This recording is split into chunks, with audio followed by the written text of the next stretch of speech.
1990 tops. This is the No Name Air Frank Thomas rookie card. Growing up as a kid, I would say this was probably the most prolific and celebrated Air card of my generation.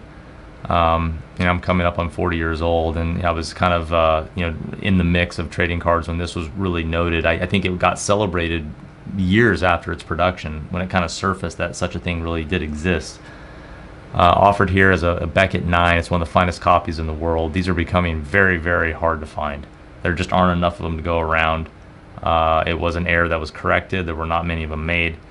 And it's a fun error because it's missing his name in the nameplate down here. So it's not one of these esoteric error cards that you have to study for and locate and have someone explain to you why it's an error. It's obvious what the problem was with this card.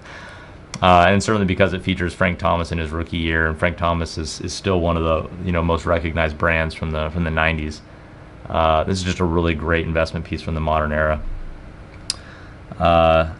Again, assessed as a 9 by Beckett. What we see is just a subtle centering shift top to bottom to receive the 8.5 subgrade there, the other grades being 9.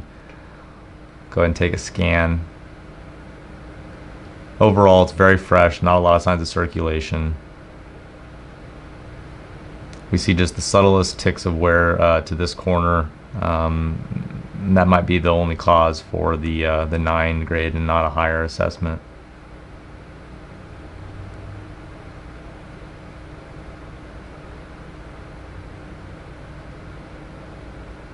Back is as we would expect for the grade, but overall, it's just a really special card. The grade's important too. Certainly, this is one of the nicest copies in the world, but the card itself is what steals the show for us.